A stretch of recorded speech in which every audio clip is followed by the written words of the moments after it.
Hello students, आप सभी का स्वागत है एक और बहुत ही इंपॉर्टेंट वीडियो में। इस वीडियो में मैंने खुद से आईएमपी मॉडल सेट तैयार किया है जिसमें मैंने सारे इंपॉर्टेंट क्वेश्चंस कवर किए हैं। जैसा कि आप सभी लोग कमेंट कर रहे थे कि भैया क्वेश्चन पेपर हमें एक मॉडल क्वेश्चन पेपर बना करके दीजिए, इसलिए मैंने यह वीडियो बनाया है।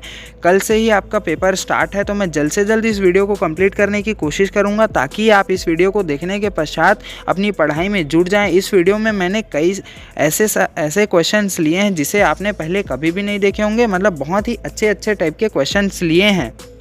और इस क्वेश्चन पेपर का लेवल मीडियम से हार्ड होगा। ये क्वेश्चन पेपर इजी नहीं होगा। इसमें मैंने जो अपठित गद्यांश पद्यांश लिए हैं वो तो ऐसे क्वेश्चंस हैं जिसे आपने पहले कभी भी नहीं देखा होगा, ना ही वो किसी मॉडल सेट में होंगे। तो इस वीडियो को तो एंड तक ज़रूर देखिएगा।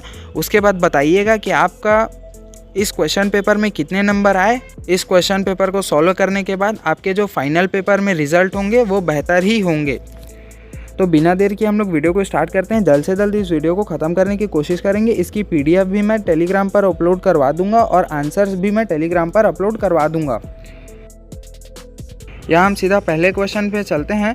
पहला क्वेश्चन में अपठित गद्यांश है जिसे आप लोग पढ़ लीजिएगा। ये बहुत ही आईएमपी अपठित गद्यांश है। ये अपठित गद्यांश मैंने सीबीएसई के पेपर से लिया है क्योंकि हमारा जो पेपर होता है सीजी बोर्ड का वो सीबीएसई के पैटर्न से प्रभावित होता है, इंस्पायर होता है और उसके क्वेश्चन हमारे लिए बहुत ही इंपॉर्टेंट हो जाते हैं। इसलिए मैंने सीबीएसई के क्वेश्चंस को भी कवर किए हैं। तो ये 4 जो क्वेश्चन है इसे भी आप सॉल्व कर लीजिएगा। और नेक्स्ट पेज में भी 3 क्वेश्चन है। ये 12 नंबर का आपका अपठित गद्यांश आता है, जैसे कि पाश्चात्य देशों में नया प्रभात होने वाला पंक्ति में रेखांकित पद का आशय क्या हो सकता है। मनुष्य के सौभाग्य का सूर्योदय कब होगा। रस्किन एवं टॉल्स्टॉय ने क्या कार्य किए हैं। तो ये सारे आईएमपी क्वेश्चन हैं, इसे भी आप देख ही लीजिएगा। और चलते हैं नेक्स्ट क्वेश्चन पे। तो नेक्स्ट क्वेश्चन में मैंने अपठित पद्यांश लिया है। ऐसा ही पेपर सेम आपको 1 मार्च को आपके बोर्ड एग्जाम में दिखाई देगा। इसी पैटर्न में आपका क्वेश्चन आएंगे। 4 नंबर का आपका अपठित पद्यांश आएगा। ये अपठित पद्यांश भी मैंने सीबीएसई के पेपर से लिया है। इसे भी आप लोग सॉल्व कर लीजिएगा। ये भी बहुत ही इंपॉर्टेंट है। इसमें आपको 4 क्वेश्चन दिए हैं। चारों क्वेश्चन 1-1 नंबर के हैं। कवि ने चिर महान किसे कहा है। कवि कैसा प्रकाश आकर्षण चाहता है। कवि ने अखिल व्यक्ति का प्रयोग क्यों किया है। कवि ने कविता की मूर्ति के अंत में विस्मय आदि बोधक का अर्थ क्यों किया है। तो ये आपका दूसरा क्वेश्चन हो गया। तीसरा क्वेश्चन में निबंध आते हैं। निबंध आपके 5 नंबर के रहेंगे। इसमें कम से कम आप 3 से 4 पेज तो लिखिएगा ही। अगर आपके पास टाइम रहेगा तो आप 4 से 5 पेज भी लिख सकते हैं, क्योंकि आप इसको जितना अच्छे से स्ट्रक्चर वाइज लिखेंगे उतना अच्छा इंप्रेशन आपके एग्जामिनर पे पड़ता है और वो आपको बाकी पेपर को भी उसी हिसाब से चेक करेंगे। तो इसलिए ये आपके पेपर में एक इम्पॉर्टेंट रोल प्ले करेगा। इसमें मैंने 4 ऑप्शन दिए हैं। ये चारों ऑप्शन मैंने आपको प्रीवियस वीडियो में भी बता रखे हैं कि ये चारों बहुत ही आईएमपी हैं आपके बोर्ड एग्ज़ाम के लिए इस वर्ष, ठीक है। और उसके बाद चौथा क्वेश्चन में 5 नंबर का आपके आवेदन पत्र आएंगे। आवेदन पत्र में मैंने 2 पत्र लिखे हैं, जो मैंने आपको पहले से बता रखा था कि समस्या संबंधित पत्र हम लेंगे। समस्या संबंधित पत्र ही बहुत ही इंपॉर्टेंट है आपके इस वर्ष के लिए। तो दोनों ही समस्या संबंधित पत्र हैं, दोनों के स्ट्रक्चर सेम होंगे, कुछ ही शब्दों का अंतर होगा, तो इसे भी आप देख लीजिएगा। अब 5वां क्वेश्चन में चलते हैं। तो 5वां क्वेश्चन जनसंचार या फिर समाचार से रिलेटेड है। ये बहुत ही विस्तृत टॉपिक है, परंतु इसे जो है बहुत ही इंपॉर्टेंट क्वेश्चन बनते हैं और ये 4 नंबर के क्वेश्चन आते हैं जो आपके एग्जाम में बहुत ही इंपॉर्टेंट रोल प्ले करेंगे। तो 4 क्वेश्चन है, जैसे कि पहला है कार्टोग्राफी या रेखांकन किसे कहते हैं। दूसरा है डेस्क किसे कहते हैं। जनसंचार के कोई 2 कार्य लिखे। और फोकिन, ये भी आईएमपी क्वेश्चन है। तो ये सारे जनसंचार के इंपॉर्टेंट क्वेश्चन हैं जो आपके पेपर में आ सकते हैं। 6वें में आपका नाटक या फिर कहानी से रिलेटेड क्वेश्चन आते हैं। तो नाटक में आपका नाटक में संकलन त्रय किसे कहते हैं, ये एक आईएमपी क्वेश्चन है इस वर्ष के लिए। और कहानी में प्रमुख तत्वों को समझाइए, ये भी आईएमपी क्वेश्चन है। उसके बाद 7वां क्वेश्चन देखते हैं। तो 7वां क्वेश्चन में फीचर और रिपोर्ट या फिर आलेख, ये 3 तरह के क्वेश्चन आते हैं। तो मैंने फीचर और रिपोर्ट पर लिया है। नदियों की स्वच्छता के दायित्व पर फीचर लिखिए, ये आपका क्वेश्चन होगा। और इसके अथवा में है संवेदनशील मतदान केंद्र। अभी चुनाव हो रहे थे, इसीलिए चुनाव वाला जो क्वेश्चन होता है वो इम्पॉर्टेंट हो जाता है। समसामयिक घटनाएं वाले जो क्वेश्चन होते हैं बहुत ही इंपॉर्टेंट होते हैं। 8वां क्वेश्चन में मैंने पठित पद्यांश लिया है। ये पठित पद्यांश आपने पढ़ा होगा इसे, इसका भी लेवल अच्छा खासा है। इसके 3 क्वेश्चन है। कवि के अनुसार अकाल के कारण समाज की व्यवस्था कैसी है। जीविका विहीन लोगों का मन स्थिति कैसी है। कवि ने दशानन किसे कहा है और क्यों कहा है। यह भी आईएमपी क्वेश्चन है, इसे भी आप देख लीजिएगा। 9वां रुबाइयाँ पार्ट से मैंने क्वेश्चन लिया है, जिसमें 4 लाइन की एक पंक्ति है, जिसके आधार पर आपको ये 2 क्वेश्चन देने हैं। ये 4 नंबर की, ये भी 4 नंबर के आते हैं। तो इसमें मैंने पहला क्वेश्चन लिया, आंगन में कौन खड़ी है और क्या कर रही है। दूसरा, बच्चे को चांद का टुकड़ा कहने का क्या अभिप्राय है।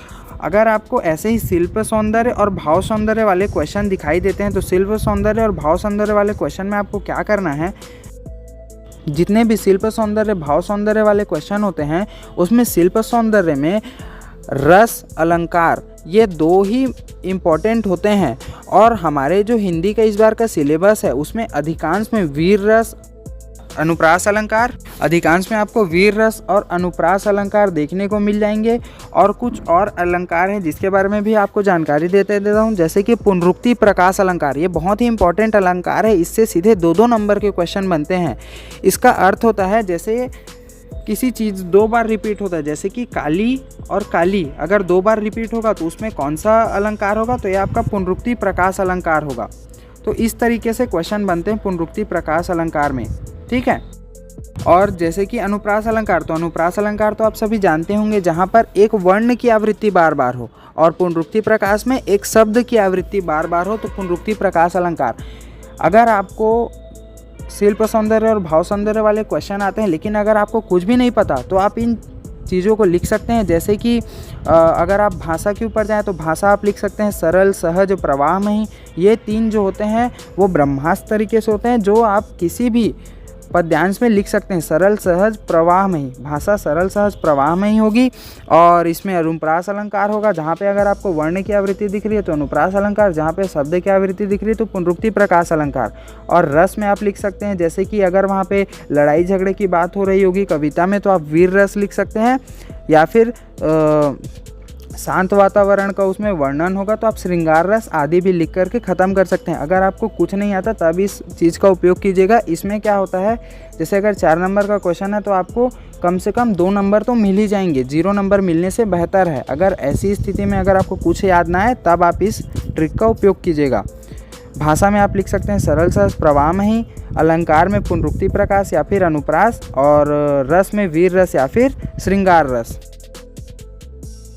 10वां क्वेश्चन में मैंने 2 क्वेश्चन लिए हैं, ये 6 नंबर के क्वेश्चन आएंगे। आत्मपरिचय, आत्मपरिचय कविता पर प्रतिपाद्य लिखिए। भाषा, बात और भाषा परस्पर जुड़े होते हैं, परंतु कभी कभी भाषा के चक्कर में सीधी बात भी टेढ़ी हो जाती है। ये भी एक IMP क्वेश्चन है। इस पठित गद्यांश में 4 क्वेश्चंस हैं, इन चारों क्वेश्चन भी IMP हैं, इसे भी आप देख लीजिएगा। इसमें पहला क्वेश्चन है, संसार की सारी सांस्कृतिक परंपराओं को क्या मालूम है, भारतीय परंपराओं में क्या नहीं मिलता है, और लेखक ने रामायण और महाभारत के बारे में क्या बताया है, विदूषक कहाँ पाया जाता है, उसकी क्या विशेषता है। ये भी IMP गद्यांश है, इसे भी आप देख ही लीजिएगा। 12वां नंबर, तो 12 नंबर में आपके 10 नंबर के क्वेश्चन आते हैं, ये भी बहुत ही इंपॉर्टेंट होता है। जैसे कि इसमें पहला क्वेश्चन है ललित निबंध सीरीज के फूल, ये 1 नंबर का क्वेश्चन होता है, लेकिन अधिकांश लोग इसी में गलती करते हैं। दूसरा क्वेश्चन है चैपलिन ने न केवल फिल्म कला को लोकतांत्रिक बनाया बल्कि वर्ण व्यवस्था को तोड़ा, इससे आप क्या समझते हैं। ये भी एक IMP क्वेश्चन है चार्ली चैपलिन पार्ट से। और तीसरा है इंदर सेना सबसे पहले गंगा मैया की जय बुलवाती थी, भारतीय नदियों का सामाजिक सांस्कृतिक महत्व क्या होगा। ये क्वेश्चन भी IMP है और ये प्रीवियस ईयर में आए भी हैं। चौथा है जाति प्रथा भारतीय समाज में बेरोजगारी का व भूखमरी का भी कारण बनती जा रही है, क्या यह स्थिति आज भी है। ये भी बहुत ही इंपॉर्टेंट क्वेश्चन है भीमराव अम्बेडकर वाले पार्ट से। क्वेश्चन नंबर 13, ये जो 13वां क्वेश्चन है उसमें टाइपिंग मिस्टेक है। आनंदा के अंधेरे जीवन में उजाला भर देने वाले व्यक्तियों को विस्तार से समझाइए। इसमें आपका सही क्वेश्चन ये होगा कि आनंदा के अंधेरे जीवन में उजाला भर देने वाले व्यक्तियों को विस्तार से समझाइए। इसके अथवा में मैंने दिया है अतीत में दबे पांव शीर्षक की सार्थकता को स्पष्ट कीजिए। और 14 नंबर, ये क्वेश्चन 14 नंबर का क्वेश्चन ये आपका आखिरी क्वेश्चन होगा आपके हिंदी पेपर का। इसमें 2 क्वेश्चन होंगे 4-4 नंबर के, 8 नंबर के इसमें क्वेश्चन बनेंगे, जिसमें क भाग में मैंने 1.5 साल से घर बैठा लेखक पुनः विद्यालय कैसे पहुंचा, ये भी IMP क्वेश्चन है और ये प्रीवियस ईयर में भी आता है और ये थोड़ा नया टाइप का क्वेश्चन है, इसलिए ये आपके पेपर में आ सकता है। उसके बाद है इसके अथवा में एन ने अपनी डायरी किट्टी एक निर्जीव गुड़िया को संबोधित चिट्ठी की शक्ल में लिखने की ज़रूरत क्यों महसूस की होगी। ये क्वेश्चन भी IMP है। और N वाला जो पार्ट है इसमें से भी एक क्वेश्चन तो पक्का बनता है 4 नंबर का। इसके ख में यशोधर बाबू की सहायता किशनदा ने किस प्रकार की, ये भी एक IMP क्वेश्चन है। और इसके अथवा में मैंने ऑप्शन दिया है कि श्री सौंदलगेकर जी अध्यापक की किन विशेषताओं ने आनंदा के मन में कविताओं के प्रति रुचि जगाई, ये भी प्रीवियस ईयर क्वेश्चन है, ये भी बहुत ही इंपॉर्टेंट है। तो ये आपके हिंदी पेपर ख़त्म होता है। हिंदी पेपर में आपके 14 क्वेश्चन आएंगे, 80 मार्क्स का आपका पेपर रहेगा, जिसे आपको मैं यहाँ पे आपको टारगेट देता हूँ कि आपको कम से कम 2.5 घंटे में पूरा पेपर कंप्लीट करना है। क्योंकि वो लोग बीच बीच में आपसे साइन वाइन करवाने भी आएंगे, तो 15 मिनट आपका उसमें लग जाएगा और 15 मिनट आपको रीचेकिंग और थोड़ा सजावट करने में, अपनी पेपर को सजावट करने में भी लगेंगे। अब सजावट करने का क्या मतलब है, तो अब आप शुरू से ही पेपर को अच्छी तरीके से अच्छी राइटिंग में लिखेगा। क्योंकि हिंदी के पेपर में आंसर तो सब लिखते हैं, लेकिन नंबर उन्हीं को मिलते हैं जिनके राइटिंग, जिनके लिखने की शैली और आंसर राइटिंग की प्रैक्टिस जो पहले से किए होते हैं, उन्हें ही हिंदी में अच्छे नंबर मिलते हैं। तो आप सभी भी अच्छे तरीके से लिखिएगा। पेपर जब चालू हो तो मन को शांत रखिएगा और एग्ज़ाम सेंटर में आधा घंटा पहले पहुंच जाइएगा। एग्ज़ाम सेंटर में लेट मत होइएगा, क्योंकि बहुत सारे केसेस हर साल होते हैं जहां पे लोग लेट पहुंचने के कारण पेपर में ही नहीं बैठ पाते। तो आप वैसा रिस्क मत लीजिएगा अपने जीवन से। आपकी साल भर की मेहनत दांव पर लगी है। तो ऑल द बेस्ट आप सभी को। अच्छे से पढ़ाई कीजिए और ज़्यादा टेंशन मत लीजिए। आज रात भर पढ़ाई कोई मत कीजिएगा, रात को अच्छी नींद लीजिएगा, क्योंकि आपका दिमाग जितना फ्रेश रहेगा आप उतने ही अच्छे तरीके से पेपर दिला पाएंगे। अगर आप टेंशन में जाएंगे तो आपको जो चीज़ आता भी होगा, जो चीज़ याद कर रहे होंगे, वो भी आप भूल सकते हैं पेपर में। तो इसलिए आप मन को शांत रखिएगा और अच्छे से एग्ज़ाम दिलाने जाइएगा। All the best. मैं भी कुछ सेंटर में जाऊंगा अपने घर के आसपास वाले, तो वहाँ भी स्टूडेंट से मुलाकात करूंगा। उसके बाद आपको पेपर का रिव्यू भी, जब आपके पेपर होंगे तो उसके 1 घंटा बाद मैं आपके लिए पेपर का पेपर का रिव्यू वाले वीडियोस लाऊंगा, जिसमें मैं आपको लेवल बताऊंगा और किस तरीके से पेपर आ रहे हैं, किस तरीके से आपके क्वेश्चंस आ रहे हैं, अगले पेपर में आपको किस तरीके से तैयारी करनी है, ये सारे ट्रिक्स बताऊँगा। तो धन्यवाद स्टूडेंट। चैनल को सब्सक्राइब कर दीजिए, वीडियो को लाइक कर दीजिए। और ये जो क्वेश्चन पेपर मैंने बनाया है उसे मैं टेलीग्राम पर भी अपलोड कर दूंगा, इसके आंसर्स भी अपलोड कर दूंगा। आपको अगर कोई भी डाउट रह जाता है तो कमेंट कीजिएगा।